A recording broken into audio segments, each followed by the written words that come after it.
So the first issue you're going to run into is assuming that the person referenced in the birth certificate is you. You were actually never named as a child. You're considered lost at sea, and this is why the state is in control of your estate.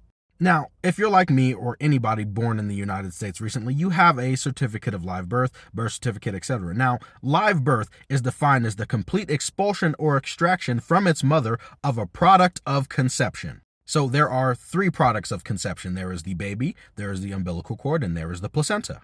Irrespective of the duration of the pregnancy, which after separation breathes or shows any other evidence of life, such as beating of the heart, pulsation of the umbilical cord, or definite movement of voluntary muscles, whether or not the umbilical cord has been cut, the placenta is attached, each product of such a birth is considered live born. So there was you, there was the placenta, and there was the umbilical cord that are all live born products of this birth. When you went to the hospital, your mother gave an assignment of care to the hospital for this product of live birth, at least one of them. So look at this. The person who assumes the custody of a live-born infant of unknown parentage shall report on a form in a manner prescribed by the registrar within 5 working days to the Cabinet of Health and Family Services the following information: the date, blah, blah, blah, all the information that is required on a birth certificate. A child registered under this section shall constitute the certificate of birth for the child. See, it's on the responsibility of the parents under common law to report the birth of their children by announcing it in a newspaper or doing a birth announcement, something of that sort. It is on the responsibility of the parents. What happened is one of the products of birth was assigned care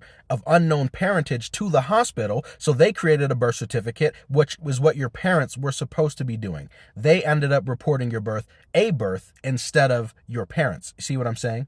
This is why your mother signs with her maiden name, because what is happening is she is an informant who says, this is the father of the baby, and you found him here at this time. Take this product of conception, being the placenta, which dies shortly after it's born. That's the true reason why they have them put a maiden name instead of the family name onto the birth certificate. So one of these products of birth, which was given your name, was registered and created a birth certificate, and then you went home with your mother who failed to register you, and now this whole estate is in probate.